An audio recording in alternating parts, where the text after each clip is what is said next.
Hi guys, Gina here and welcome back to my channel. So this recovery update is going to be a little different because it's in my car, and I normally don't like filming stuff in my car, but you know, we're about 30 minutes away from having to pick Sawyer up. Tanner's sleeping. I just thought, you know what, I'm seated, I might as well go ahead and hop into it. So I think the last that we left off, I was talking to you guys about how Chris and I are dealing with our relationship while in recovery. So I'll go ahead and pick up from there.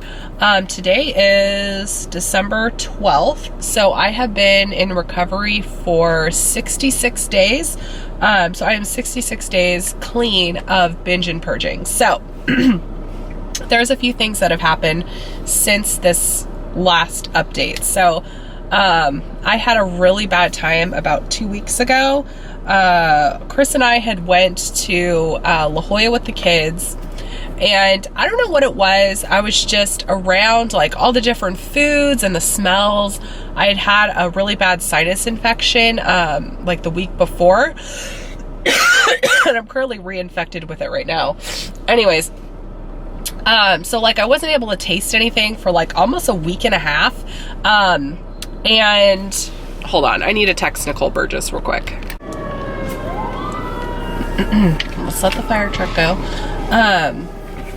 So we were at La Jolla, and I had just gotten my sense of taste back. We had went to eat Mexican food, and I was just not satisfied with my meal. I saw everyone getting, you know, their taco chips and everything I couldn't have. And then I thought, okay, I'll get like a fruit smoothie at Jamba Juice, and thought that was a great idea. It wasn't a great idea because it gave me that like sweet taste that I had been like craving so much. And then I kind of spiraled when I got home. I ate like a bunch of Ritz crackers.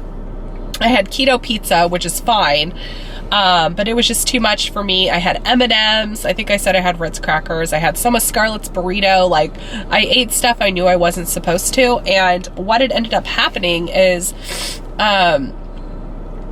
I had the urge to, you know, purge everything because I'm not used to eating so much and then not letting it out of my system. So that was extremely difficult to like just go to bed with everything in my stomach. I was so incredibly bloated, but I feel like this is something that was really crucial to me because I needed to feel that. I needed to feel like what my body feels like when I am eating what I'm not supposed to. So it was kind of like a catch-22 to where, you know, it was good, but then it was also bad because I'm not supposed to be eating stuff like that. But that happened, and I even tried to, you know, trick Chris into getting me a regular hot chocolate that same night. I told him, I said, hey babe, like go get me a keto hot chocolate. And then when he asked me, you know, what do you want me to get you? I said, oh, just a hot chocolate. And then he was asking more specifics like, oh, well, how am I supposed to order it? And then I had to say, you know, keto hot chocolate and explain it to him. But I was trying to like pull a fast one on him and try to get him to get me a regular hot chocolate, if that makes sense. And I know this sounds incredibly silly, but unless you are dealing with addiction with food and like binge and purge, like this is something that is just so, this is so crucial because addicts will do what they can to lie to get what they want. And I was falling into that. And you know, I just had to admit, I had to tell Chris right off the bat, like, hey, this is what happened. This is what I tried to do. And it was really important for me to come to him and tell him, hey, I was totally trying to pull a fast one on you. So after that happened, I started with, Vlogmas Day 1, and I got out, and I really need to figure out, like, what am I doing in my daily routine that makes me unhappy? And one of the things that has made me so incredibly unhappy the past few months, maybe even 6 months, is Walgreens and CVS in-store couponing. I loathe it, and you guys can tell. Anytime I do like a screen recording of like Walmart or Walgreens deals, one of you guys had said, Gina, this is just not your best work. Your personality doesn't shine. And I 100% agreed with her. Excuse me. And this is something that I really had to sit back and think about, like, what am I doing? I'm 32 years old. Like, life isn't, you know, indefinite. Like, I could die tomorrow. Why am I using my energy and my time on something that I don't absolutely love? So that's what stemmed me from not doing CVS and Walgreens couponing on my channel anymore, which is fine. And I got myself out and I ran like 3 days that week. And then we walked all around Disney. So I'm integrating some exercise back in my life. But now I'm sick again. So I woke up on Sunday not feeling well again. So I haven't been able to run, but I have been doing really well with like tracking my food through my Weight Watcher app. I'm doing like that hybrid keto Weight Watcher like mixture. So what I've decided to do is I have quit keto. I have quit eating strict keto. I've quit tracking my macros. And that's what I've quit. So you guys, I told you guys I was going to leave you off with a cliffhanger, and I think a lot of you guys thought I was pregnant. You guys, I wouldn't like tell my husband I'm pregnant over the phone. Like, I would tell him in person, because I had told you guys that I had talked to my husband about what I was going to share with you guys later on. I had said, oh yeah, we already talked about this over the phone. Like, I wouldn't tell my husband I'm pregnant over the phone. Like, no. Well, actually, I take that back, because I did tell my husband I was pregnant over the phone when I found out we were pregnant with Scarlett, because I was too excited, too anxious, and I bought a pregnancy test at Walmart and couldn't wait till I got home, and I actually took the pregnancy test inside Walmart. So I found out I was pregnant with Scarlett in the Walmart bathroom, and I couldn't hold my excitement, and I called Chris and told him. But any other time I've told him in person. But no, I am shy. I'm barely at 3 months recovered. I am not even going to consider bringing another baby into this world until I am at least a year in recovery, because that is something that is extremely dangerous in pregnancy, is having, you know, binging and purging, obviously, but then the electrolyte balance is also something that you got to be careful about when you're pregnant as well. So I also want to talk to you guys about some of the reasons why I wanted to get off of the keto diet. So one of the biggest things in my recovery group is people that struggle with food addiction.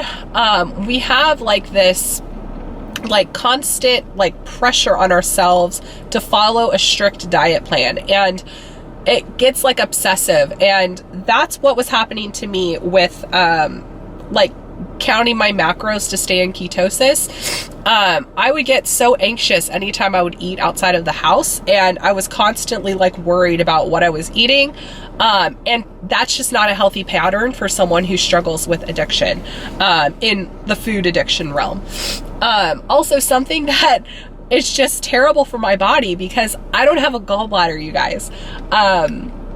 I had my gallbladder out when I was, I think, 22, 23. I had an infected gallbladder. I had to get emergency gallbladder surgery. So I don't have a gallbladder. And if you guys didn't know, your gallbladder is what processes fat for you. So I don't have a gallbladder. So anytime I eat like high fat foods, I literally have to go to the bathroom within like 5 to 10 minutes. And you may think like, oh, that's great, but it's very inconvenient when you're, you know, eating lunch out or at dinner or just all sorts. For me, I cannot eat high fat foods because it's just not good for me. And what sucks is with the keto diet is how you stay full longer and like satisfied is eating higher fat content. Now, I was feeling full eating all the fat, but like I literally would have to like poop like 3 times a day all the time, and it's so inconvenient because these types of poops here are just like those. I know we're talking about poop here, but it's one of those ones, like, I know you've been there where you've had that like feeling in your stomach, and then all of a sudden like your like butthole is like flaring out, like it's ready to come out. Like that is how it is, and it's so incredibly uncomfortable, you guys. So now that we've ended up talking about poop, once you've had 3 kids, talking about poop is no big deal.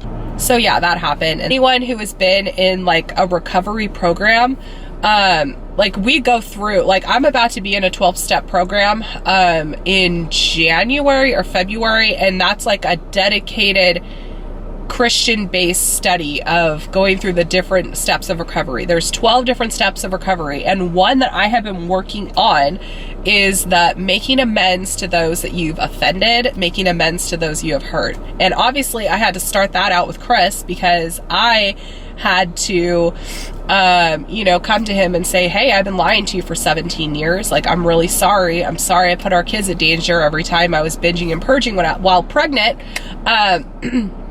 So I had to start there. I had to make amends to you guys. Like, I had to sit here and tell you guys, hey, like, the whole time I've been doing these, like, weight loss updates prior to me sharing with you guys, like, I haven't been truthful. I've been throwing everything up. I haven't been, truthfully losing weight the way I'm supposed to. So I had to make amends with you guys, and you guys have been so incredibly gracious to me.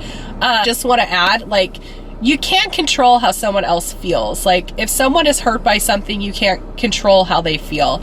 And they're, welcome to feel the way they want to feel. And I've been that person. Like, I have held so many grudges for a long time. And something that I've learned being in Celebrate Recovery is just growing my faith more. And something that has stand out to me more so than anything is, how can you expect the Lord to forgive you if you're not willing to forgive others? And that has just struck such a chord with me, and I'm able to just let things kind of go off my shoulder a little bit more.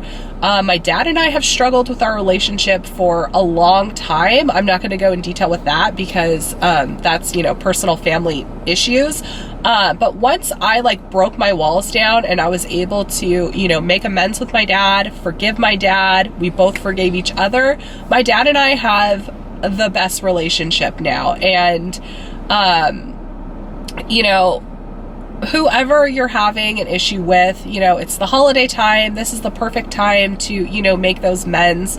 But something that's really important is there's a difference between forgiving and forgetting. So you can forgive someone for hurting you or wronging you, but doesn't necessarily mean you're going to forget about it. So then you can be a little bit more cautious with how you proceed with the relationship and stuff like that. So I want to make sure you guys know that there's a difference between, forgiving and forgetting. So especially if it's something that has brought you, hurt or has maybe put you in danger or whatever it is. So I have not I just want to add that in there too, because I know some watching, if you struggle with addiction, how it is. Before I got into Celebrate Recovery, I had no idea, how dysfunctional I am. I had no idea how, hurt I've been, from just, different things, growing up, in my early 20s, some things I had to deal with, and you really don't understand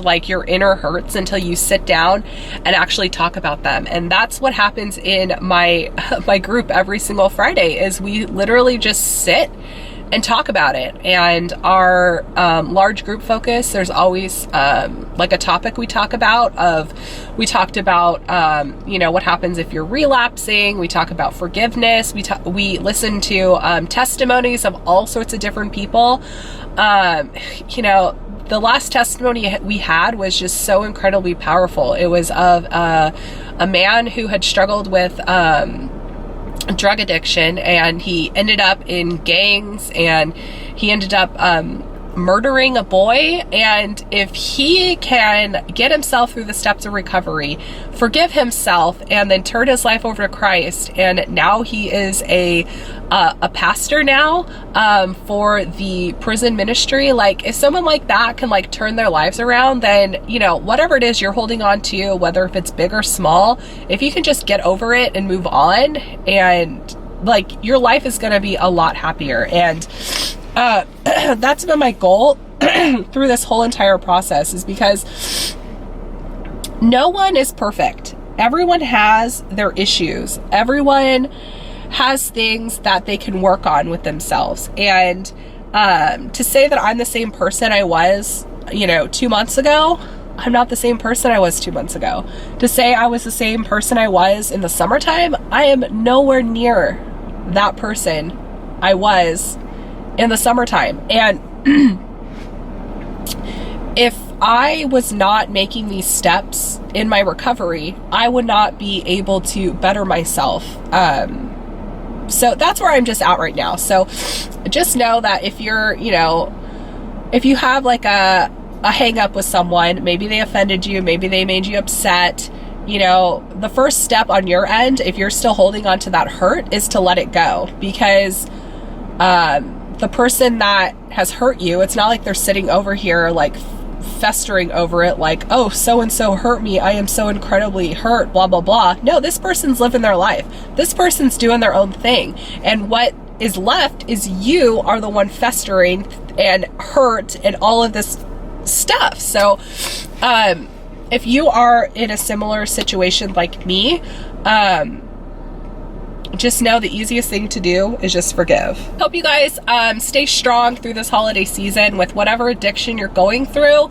I am always at the Friday night Celebrate Recovery in Lake Forest. If you are all dealing with anything, I urge you to come to this group. It's not just addiction. It's if you're in recovery, maybe you've been in an abusive relationship, maybe you're codependent, maybe you have a shopping problem, maybe you have there's tons of stuff, you guys. So I'm going to link below all the information of Celebrate Recovery. It is a Christ-centered recovery program, so I would highly urge you guys to check it out if you are at all in need. So Tanner's getting upset. He woke up, so I'm going to get going from here, and I want you guys all to know that I am here for you. Anytime you guys reach out via email or comments, I'm always here to answer those comments and messages. So I will talk to you guys all later. Bye, guys.